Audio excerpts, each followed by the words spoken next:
రా రా రా రా. నీకోసమే వెయిట్ చేస్తున్నాను. మా ఊర్లో ఈరోజు పండగ. అంటే పడవ పందాలు పరవాణాలు అనమాట. అవన్నీ కోస్టల్ కేరళలో. ఇక్కడ సైకిల్ రేస్. సైకిల్ రేసా? ఎస్. ఈ పందెంలో గెలిచిన వాడు ఈ ఊరికి నా ఇంటికి దగ్గర అవుతాడు. మీ ఇద్దరులో ఎవరు దగ్గర అవుతారో చూద్దాం. ఇప్పుడు దగ్గర అవడానికి ఈ పందాలు ఎందుకు సార్? నీకు సమాధానం కావాలా, దగ్గర అవడం కావాలా? పందెం పెట్టేది గెలవడానికి. ఓ మనిషిని, ఒక మనసుని. బ్లెస్ మీ మామయ్య.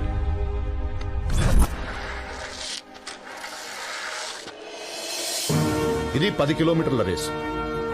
నేను ఈ జెండా ఊపుతాను. ఆ తర్వాత ఈ ఊపిన జెండాన్ని అక్కడ పెడతాను. ఈ 10 కిలోమీటర్ల పందెం ముగించుకుని ముందుగా ఎవరు ఈ జెండాన్ని నాకు ఇస్తారో వాళ్లే విన్నారు.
లిఫ్ట్ అదే. Thank you.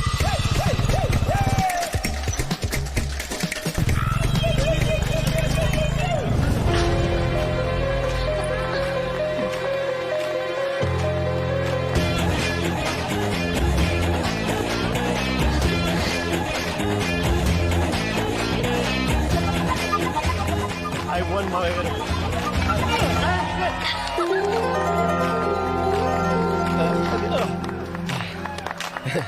Good job. పందెంలో గెలవడం, పట్టుదలతో పోరాడటం క్రీడా స్ఫూర్తి. ఎలాగైనా గెలవాలనుకోవడం చాలా పెద్ద తప్పు. ఆ తప్పు నువ్వు చేసావు. మోసం చేసావు కాబట్టి శిక్ష తప్పదు. 1 నెల రోజుల పాటు సెంట్రల్ కిచెన్ నుండి భోజనం క్యారేజీలు ఇంటింటికి సప్లై చేయాలి.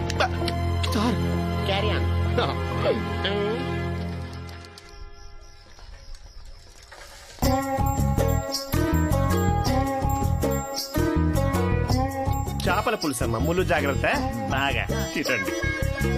ఈ చేపల కూర ఎంతమంది పంచి పెట్టాలి? What is this? Huh? What's happening? Hello, నీకు రంగనాయర్ అల్లుడు ఎవరో తెలుసా? ఏం మాట్లాడుతున్నావు? తడిసిపోయిన బ్లాకెట్ ఫేస్. ఈ ల్యాండ్ మీద భూమి ఉన్నంత వరకు, స్కైలో ఆకాశం ఉన్నంత వరకు రంగనాయర్ గారు అల్లుడు నేనే, నా మావయ్య ఆయనే. పనేంటి? ఏమీ లేదు, మా దగ్గర పాత కరెన్సీ కొంత ఉంది, నువ్వు మార్చి పెడతామోనని. 60-40? 60-40. పర్లేదు మాకు ఓకే. పద వెళ్దాం. రేయ్, సైకిల్ తీసుకో. అరే స్టాండ్ ఏరా. పద.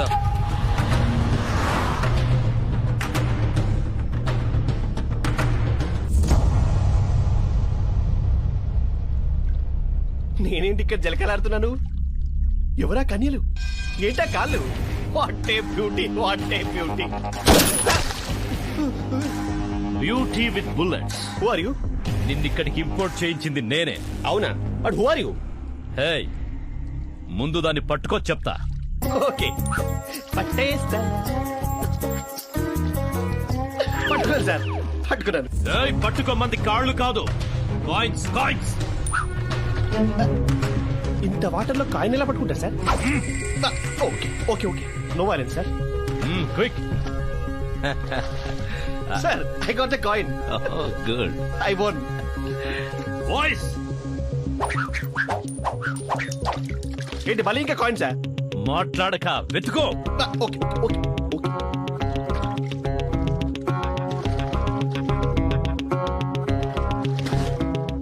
సార్ నాకు తెలిసి ఇంకో ఎక్స్ట్రా కాయిన్ కూడా దొరికింది సార్.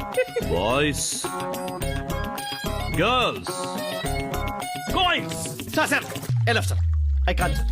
అదే కాల్ కలెక్షన్ ఏంటి sir? I'm not collection agent. అసలు మీకు ఏం కావాలి సార్? 20 కాయిన్సే నీళ్లలోంచి తీయలేకపోయా.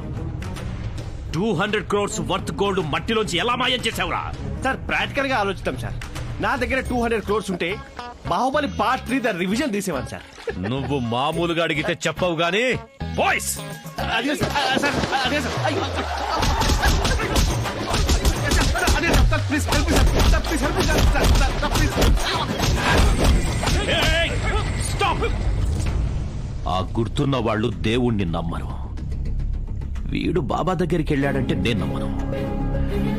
మీరు రాంగ్ పర్సన్ ఎత్తుకొచ్చారు. ఏయ్! ఎవరు నువ్వు? ఈ గుర్తు నాకు ఇలా హెల్ప్ చేసింది సార్. నేను సుధాకర్ సార్, నేను సుధాకర్. నువ్వు రంగనాయర్ అల్లుడివేనా? ఇప్పటికీ ఎప్పటికీ అల్లుండే సార్. ఆయనకి ఇంకా హైదరాబాద్ నుంచి వచ్చిన అల్లుడు ఎవరైనా ఉన్నారా? ఉన్నాడు సార్, రాంబాబు అని. వాడు అల్లుడు కాదు, కాలేడు. ఎందుకంటే వాడిని నేను మీకు పట్టిస్తాను కాబట్టి. Come on, boys, come on! We have to get the gold! Come on!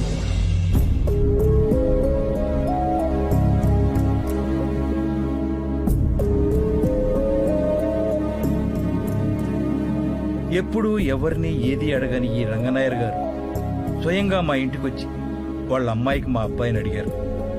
ఆనందంగా ఇచ్చాం. కానీ ఏం జరిగింది? పెళ్ళై 2.5 ఏళ్ళయింది. ఏ మనవడో మనవరాలో పుడతారని ఆశపడ్డ మాకు వాళ్ళ మౌనమే అర్థమైంది. చుట్టుపక్కల వాళ్ళు అడిగే ప్రశ్నలకు సమాధానం చెప్పలేక వాడు ఇక్కడే ఉండిపోయాడు. అందుకే అడుగుతున్నా, మా కోడల్ని మాకు ఎలాగూ ఇవ్వలేకపోయారు. కనీసం మా కొడుకునైనా ఇప్పించండి బావగారు. మనం లోపలికి వెళ్ళి మాట్లాడుకుందాం బావగారు. పర్వాలేదులేండి. లోపలికెళ్ళి చాలాసార్లు మాట్లాడుకున్నాం. ఈ ఊరంతా మీ కుటుంబం కదా, కుటుంబ విషయాల కుటుంబం ముందు మాట్లాడితే తప్పే ఉంది.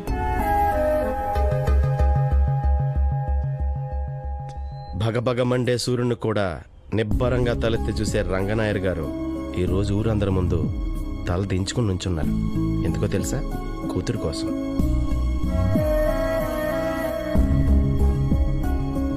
చిన్నప్పుడు పిల్లలు తల్లిదండ్రుల్ని తెలియక గుండెల మీద తంతారు. కానీ పెద్దయ్యాక అన్నీ తెలిసి గుండెల మీద తంతారు. మీ కాళ్ళు కందిపోతాయని తన చేతులపై నడిపిస్తాడండి నాన్న. తన భుజాల మీదకెత్తుకుని తనకంటే ఎత్తైన ప్రపంచాన్ని చూపించాలనుకుంటాడండి. మీరు చదువుకుంటున్నప్పుడు పుస్తకం అవుతాడు, ఆడుకుంటున్నప్పుడు గుర్రం అవుతాడు. అన్నీ తానే మారే తండ్రికి కూతురు మంచి చెడుల గురించి తెలియదంటారా చెప్పండి? 2 నెలలు ప్రేమించిన వాడి కోసం 20 సంవత్సరాలు పెంచిన తండ్రినే ద్వేషించారు.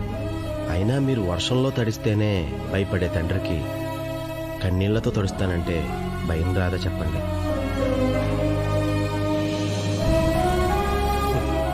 మీకు నడక నేర్పిన తండ్రికి మీరేసేది అడుగో తప్పటడుగో తెలీదంటారా? ఏం పర్లేదమ్మా, ద్వేషించు. తండ్రి కదా. సారీ అండి, మీ కుటుంబ విషయంలో కల్పించుకునేంత చనువు కానీ ఊరు విషయంలో మాట్లాడేంత స్వతంత్రం కానీ నాకు లేదండి. కానీ కేరళ అంతా గర్వంగా చెప్పుకునే ద గ్రేట్ కామ్రేడ్ రంగనాయర్ గారు అందరి ముందు తలదించుకోవడం చూడలేక ఇలా మాట్లాడానండి. నేను తప్పుగా మాట్లాడుంటే నన్ను క్షమించండి సార్.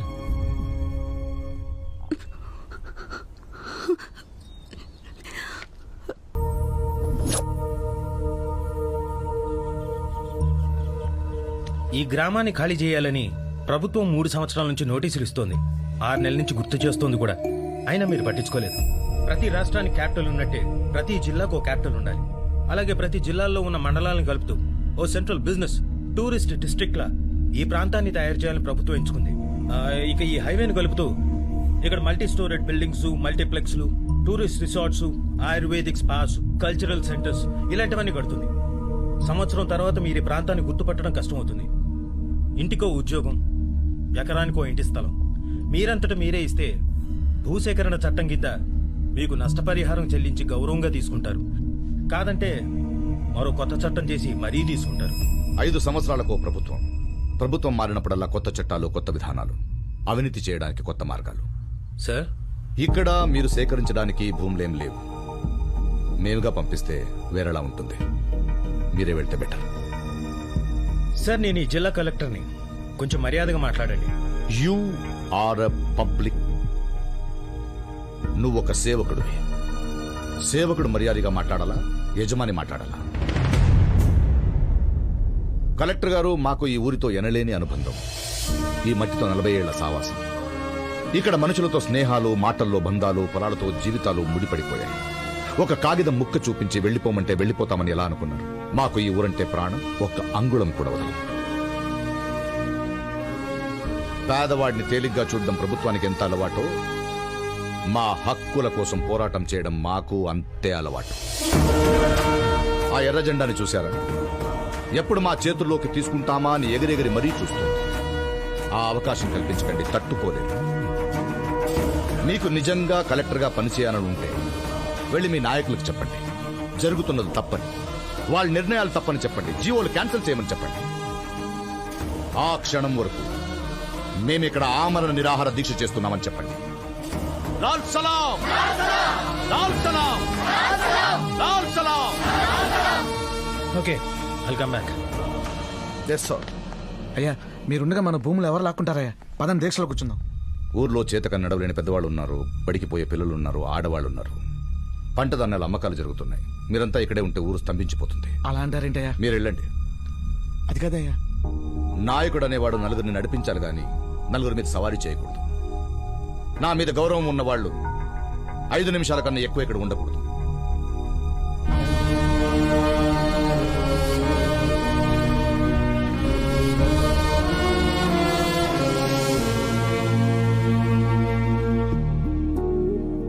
నాకు తెలుసు నీకు నా మీద గౌరవం లేదని. అది కాదు నాయర్ గారు, నేను సావిత్రిని ప్రేమించాను కాబట్టే ఈ ఊరు వచ్చాను. నా ప్రేమలో బాధ్యత కూడా ఉంది. మీరు వీళ్ళందరికీ నాయకుడు కావచ్చు. రేపు నాకు సావిత్రికి పెళ్ళైతే మీరు నాకు మామయ్య అవుతారు. అలాంటి మీరు నిద్రాహారం లేకుండా దీక్ష చేస్తుంటే నేను చూస్తూ నిద్రపోలేను. నిరాహార దీక్ష అంటే నిమ్మరస తాగినట్టు కాదు. పద కూర్చుందాం.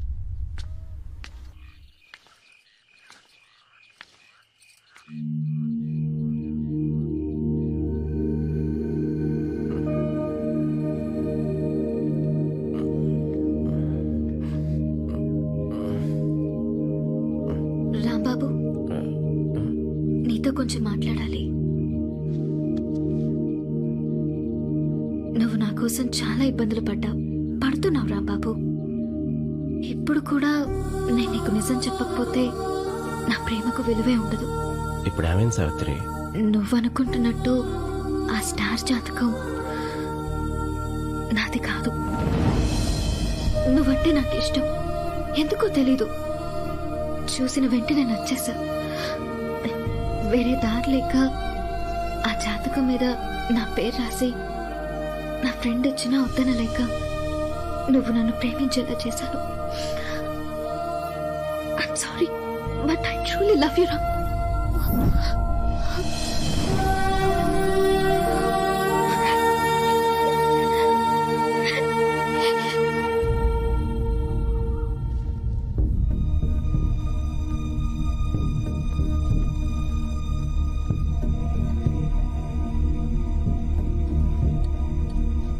రంగనాయర్ గారు, మీరు చేస్తున్నది కరెక్ట్ కాదండి. ప్రతివాడు పక్క దేశాలు అభివృద్ధి చెందుతున్నాయి, మన దేశం అక్కడే ఆగిపోయిందంటాడు. కానీ ఆ ప్రజలే సహకరించకపోతే దేశం ముందుకెళ్ళ వెళ్తుందండి. తీసుకోండి. ఏంటండి, మేము ఊరిచ్చేస్తే ఏకంగా దేశమే ముందుకెళ్ళిపోతుందా? పాలు తాగి రొమ్ము కొద్దడం అంటే ఏంటో తెలుసా మీకు? తెలిసి ఉండదులేండి, డబ్బా పాలు తాగి ఉంటారు. ఎవరు నువ్వు? కష్టం తెలిసినోడిని, నష్టం చూసినోడిని, సాయం పొందినోడిని, సాయం చేసినోడిని, వీళ్ళు పెట్టిన అన్నం తిన్నోడిని. అన్నీ అనుకున్నట్టు జరిగితే వీళ్ళందరిలో ఒక్కండి. మాట్లాడటానికి ఈ క్వాలిఫికేషన్ సరిపోతాయా?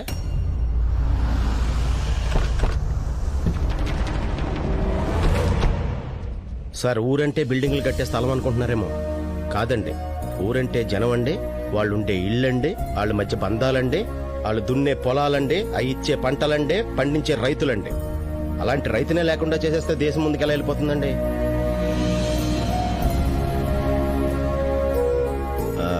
సరిగ్గా చదువుకోపోవడం అనుకుంటండి చాలా డౌట్స్ వచ్చేస్తున్నాయి. ఇప్పుడు ఈ ఊరు ఖాళీ చేయించి హబ్బలు కట్టించడం వల్ల సుమారు ఎన్ని ఉద్యోగాలు వస్తాయంటారు? 1500 ఉద్యోగాలు వస్తాయి. అంటే 1500 కుటుంబాలు బతుకుతాయన్నమాట. జస్ట్ 1500 అంతేనా? ఈ ఊరికి అంతకంటే ఎక్కువ ఉద్యోగాలు వస్తాయా? ఈ ఊర్లో రైతుల వల్ల మీరు ఊహించలేని ఉద్యోగాలు పుడుతున్నాయి సార్. రైతులు పండించిన పంటకి రైస్ మిల్ ఇండస్ట్రీ ఉంటుందండి. ఆ బియ్యం ప్యాక్ చేయాలంటే ప్యాకేజింగ్ ఇండస్ట్రీ ఉంటుందండి. వాటిని మార్కెట్లోకి తరలించడానికి ట్రాన్స్పోర్ట్ ఇండస్ట్రీ ఉంటుందండి. అమ్మడానికి షాపులు, సూపర్ మార్కెట్లు ఉంటాయండి. రైతులకి లోన్లు ఇవ్వడానికి బ్యాంకింగ్ ఇండస్ట్రీ ఉంటుందండి. మధ్యలో పంట పెరగడానికి కావాల్సిన ఎరువుల ఇండస్ట్రీ ఉంటుందండి. దున్నడానికి ఆటోమొబైల్ ఇండస్ట్రీ ఉంటుందండి. పంటలు బాగా పండితే ఎక్స్పోర్ట్ అండ్ ఇంపోర్ట్ ఇండస్ట్రీ ఉంటుందండి. డైరెక్ట్ గా కాకపోయినా హోటల్ ఇండస్ట్రీ ఉంటుందండి. వీళ్ళ మీద పడి బతికే బోకర్ల ఇండస్ట్రీ ఉంటుందండి. వీళ్ళ ఓట్ల కోసం హామీలు గుప్పించే పొలిటికల్ ఇండస్ట్రీ ఉంటుందండి. ఉంటాయా, ఉండవా? ఇన్ని ఇండస్ట్రీల్లో ఉద్యోగాలకు కారణమైన వ్యవసాయ రంగాన్ని మాత్రం ప్రభుత్వం ఎందుకు ఇండస్ట్రీగా గుర్తించదో?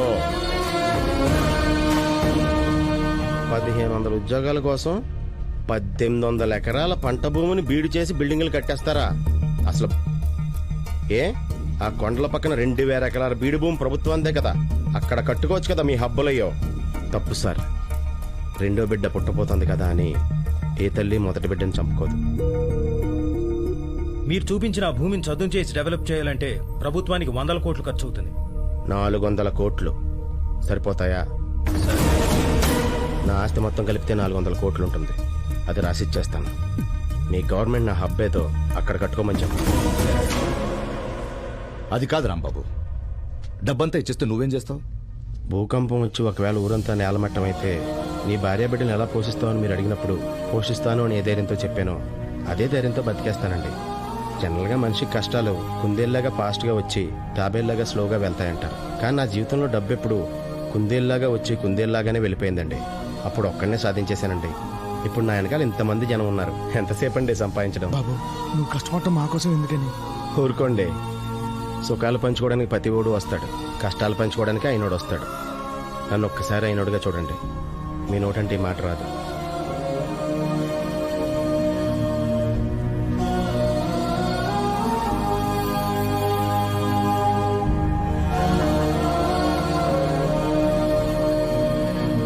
యో గ్రేట్.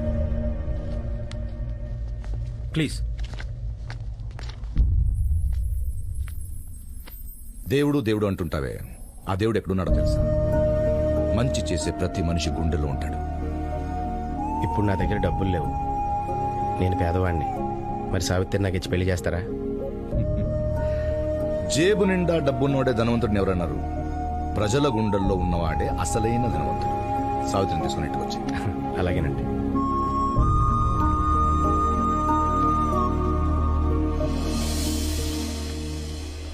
ఏంటి సావిత్రి, వెళ్ళిపోయినాడు మళ్ళీ ఎందుకు వచ్చాడా అని చూస్తున్నావా?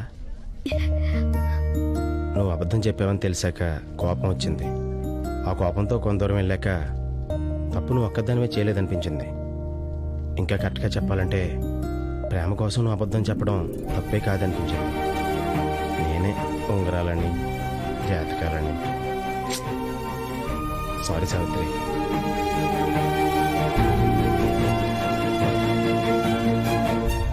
ఏంటి బాస్ ఈడు? She's gone. చిన్నప్పటి నుంచి నేను కూడా అంతేరా బాబు. ఎవరైనా కష్టపడుతుంటే చూడలేను. 10వ తరగతి పరీక్ష రాసేటప్పుడు పక్కనున్న అమ్మాయి పెన్ను లేదని అడిగితే నా పెన్ను ఇచ్చేశాను. మరి ఎగ్జామ్ ఎలా రాశారు బాస్? అప్పటి నుంచి చదువు మానేశాను. నెక్స్ట్ టైం ఎప్పుడైనా మనం బంగారం దాచాల్సి వస్తే వాడికి కనపడేటట్టు పెట్టండి. కనపడేలా ఎందుకు? వాడికే ఇచ్చేస్తే పోలా? ఇది కరెక్ట్. నిజమైన విప్లవాన్ని నడిపించేది స్వచ్ఛమైన ప్రేమ అన్నారు చెగువేరా. అంటే ప్రేమకి దేన్నైనా సాధించగల శక్తి ఉందని అర్థం. ఓ అమ్మాయి ఓ అబ్బాయిని ప్రేమిస్తుంది, ఓ అబ్బాయి ఓ అమ్మాయిని ప్రేమిస్తాడు, ఓ తండ్రి తన భార్య పిల్లలను కుటుంబాన్ని ప్రేమిస్తాడు. అలాగే తన కూతుర్ని ప్రేమించే అల్లుడు కావాలనుకుంటాడు. నేను అలాగే అనుకున్నాను. కానీ నా కూతురుతో పాటు నా గ్రామాన్ని కూడా ప్రేమించే అల్లుడు దొరికాడు. ముందుగా వధువు, నా రెండో కుమార్తె సావిత్రిని వేదిక మీద ఆహ్వానిస్తున్నాను.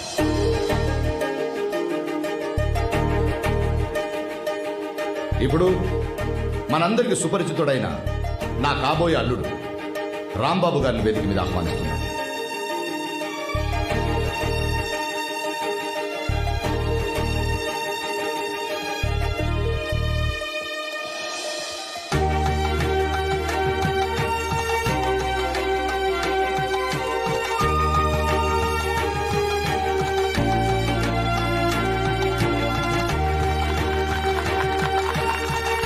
Congratulations.